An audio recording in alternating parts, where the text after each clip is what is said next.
E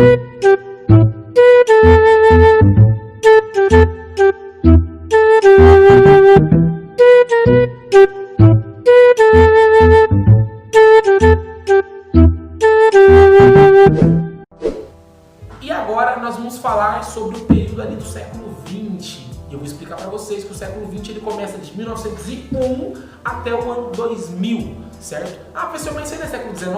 Não, é século XX. Começa de 1901 até os anos 2000.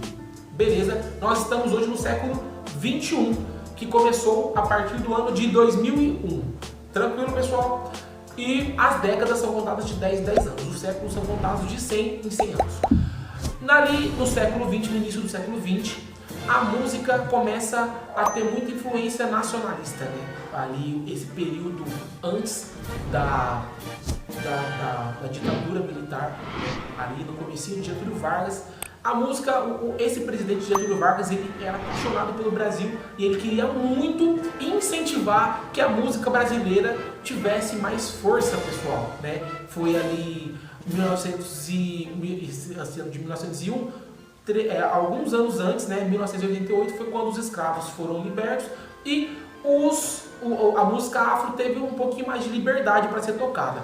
Esse presidente, ele adorava a cultura brasileira e ele permitiu, né, ele quis incentivar cada vez mais que a cultura brasileira ela tivesse força. E com isso a música sertaneja ganhou mais força, a música, o samba ganhou mais força, a cultura afro ganhou muita força, né, porque ele teve a liberação da capoeira, as pessoas puderam começar a manifestar um pouco mais, os escravos começaram a poder manifestar um pouco mais da sua cultura trazida quando eles eram escravos. E essa época foi a época de incentivo à cultura brasileira. Foi quando a cultura brasileira começou a ter mais força e se separar um pouquinho mais da música portuguesa. Tudo beleza? E aí, claro, a música portuguesa é muita influência, começou a ter uma mistura um pouco maior. Em 1934, né, com essa questão do incentivo à cultura brasileira, o samba teve a primeira criação, a criação da fundação da União Geral das Escolas de Samba, né? Foi quando o samba começou a ganhar um pouquinho mais de força, né, como eu falei, início do século XX, 1900, foi quando as coisas daqui do Brasil começaram a ter um pouco mais de importância. O que você vê hoje nos desfiles começou ali em 1934 e o samba, graças a essa política, né, de incentivo à música brasileira, o samba ele ganhou muita força e foi um dos principais gêneros musicais dessa época do século XX. E então, em 1941, né, com a grande explosão das rádios no Brasil, né, todo mundo naquela época queria ter um rádio, o rádio era o sonho de consumo, né, de qualquer um naquela época. A atriz e cantora Carmen Miranda foi a primeira a ter uma fama internacional, né? Porque aquele ritmo brasileiro que contagia todo mundo que vem pro Brasil vem atrás de dançar, atrás da nossa música. E naquela época não tinha internet, obviamente. Então a música da Carmen Miranda foi a primeira a chegar fora do país. A primeira pessoa aqui no Brasil a ter fama internacional foi a Carmen Miranda, né? Uma das músicas mais famosas dela é aquela Mamãe eu quero, mamãe eu quero, mamãe eu quero mamar.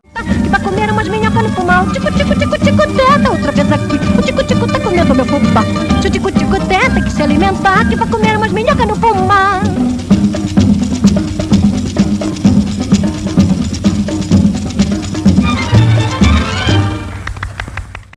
É isso aí. Carmen Miranda foi a primeira a ter fama internacional dos artistas brasileiros. E em 1940, essa década aí, né, de 1940, foi a época onde teve muita explosão, principalmente do samba, né, porque era uma coisa totalmente diferente do que o povo lá fora, né, o povo da Europa, o pessoal de fora do país tinha, né, eles não tinham esse ritmo nosso, né, não tem até hoje, né, porque Brasil é Brasil. E os cantores de samba ganharam muita força, né? Cantores como Nelson Gonçalves, Orlando Silva, Ari Barroso, vamos ver, Francisco Alves E esses cantores todos eu conheço porque meu avô amava samba e colocava muito para eu ouvir, gostava muito de ouvir esses caras cantar. E o samba, essa época, ficou muito famoso. E em 1939, né, a música Aquarela do Brasil foi lançada por Ari Barroso, uma música muito famosa, tão famosa que chegou a estar em um filme do Walt Disney, né? O Walt Disney colocou a música Aquarela do Brasil em um dos seus filmes, de tão famosa que essa música é. Esse Brasil lindo e trigueiro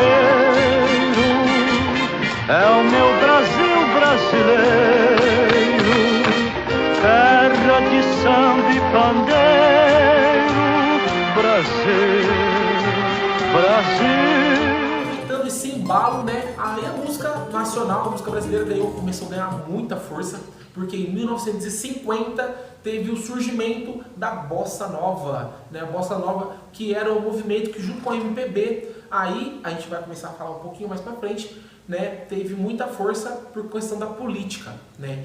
E em 1950 também surgiu o forró que ele era uma união, uma junção do machixe, do shot, do baião. Foi aí que apareceu o Luiz Gonzaga. Recomendo muito para vocês um filme da história do Luiz Gonzaga, que é muito bonito.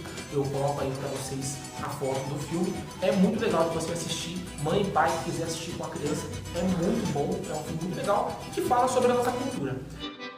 Quando olhei a terra arder com fogueira de São João, perguntei a Deus do céu, por que tamanha judiação? Então, o rei do baião, Luiz Gonzaga, apareceu com muita força ali por 1958, por aí, com uma música muito dançante que trazia a cultura nordestina, né? A cultura do norte, a parte norte do Brasil, vinha com muita força na voz de Luiz Gonzaga. E aí o forrozão ganhou muito destaque nessa época de 1950. E aí vamos falar sobre MPB, né? Sobre essa bossa nova, que era uma música que tinha muita força política, né? Falava muito também das questões da beleza do Brasil. E também surge na voz de Tom Jobim, junto com Vinícius de Moraes, né, que era um escritor, né, que era um poeta da época, a música Garota de Ipanema. Olha que coisa mais linda, mais cheia de graça, é ela, menina que vem e que passa, um doce balanço, caminho do mar. Essa música Garota de Ipanema é uma das músicas mais famosas do mundo. Muitos pesquisadores colocam a música Garota de Ipanema como a segunda música mais gravada no mundo, né? A segunda música que os artistas mais gravaram no mundo. Ela tem versão em vários tipos de língua. Eles dizem que essa música, ela só não é a primeira, porque a primeira é a música Yesterday dos Beatles, né? E essa música Garota de Ipanema, né? Certeza que você deve ter ouvido essa música. Se você não ouviu, por favor, ouça, porque ela é a música mais importante da cultura nacional, né? Porque nessa época a bossa nova, junto com nomes como João Gilberto, Elizabeth Cardoso, e esse pessoal aí, eles fizeram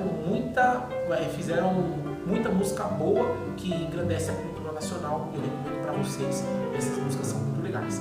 E o MPB, ele vem dessa época aí da bossa nova, né, com nomes que essas músicas, elas tinham muita força política, né, porque nessa época estava começando a ditadura, e essa época da ditadura não deixava você sair na rua em determinado horário. Se a música tivesse uma letra contra a ditadura, eles não deixavam ela tocar. Muitas cartas, né, o correio, eles tinham que ler todas as cartas, porque determinadas cartas não podiam chegar nas suas casas, porque a ditadura, ela não deixava, ela tirava totalmente a sua liberdade. A ditadura não permitia, né, que você pudesse ir e vir com tranquilidade. Toda hora você era parado na rua para poder ver se você estava com alguma coisa. Essa época da ditadura foi uma época de muita luta, né, do povo brasileiro contra para os militares.